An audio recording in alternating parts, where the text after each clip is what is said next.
రత్నాకరరావు గారు ఈ ప్రాంతంలో అనేక సేవలు అందించినటువంటి నాయకుడు.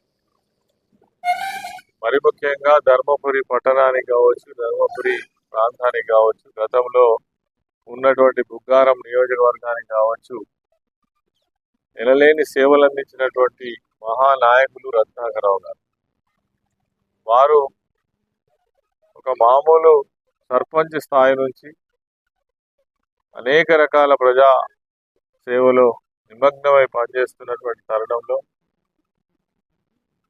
ఎమ్మెల్యేగా, అదేవిధంగా ఈ ప్రాంతానికి మంత్రిగా, దేవాదాయ శాఖ మంత్రిగా ఎదగడంతో పాటు ధర్మపురిలో ఉన్నటువంటి ఆ లక్ష్మీ నరసింహస్వామి టెంపుల్ యొక్క అభివృద్ధి కావచ్చు, గ్రామాల అభివృద్ధి కావచ్చు, ఈ ప్రాంతం యొక్క అభివృద్ధి కావచ్చు, చాలా గొప్పగా పాటుపడేటువంటి నాయకులు.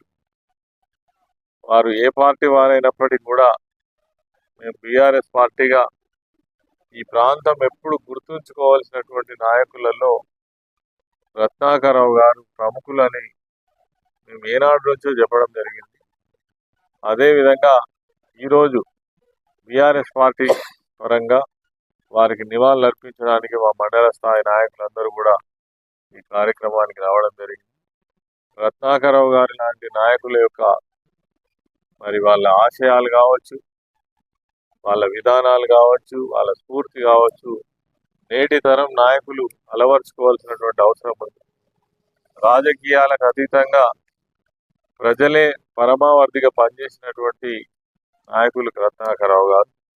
మరి రానున్నటువంటి కాలంలో కేవలం ఒక పార్టీ నుంచి గెలిస్తే ఆ పార్టీ వాళ్ళకే నాయకులుగా వ్యవహరిస్తున్నటువంటి ఈ తరుణంలో రత్నాకరరావు గారి లాంటి నాయకులు గుర్తుకు వస్తూనే ఉంటారు.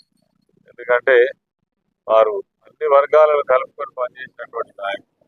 ఏది ఏమైనప్పటికీ ఈ సందర్భంగా వారికి మరొకసారి నివాళులు అర్పిస్తూ వారి ఆశయాలను కొనసాగించే విధంగా నేటి తరం ముందుకు పోవాలని కోరుతా ఉన్నాం.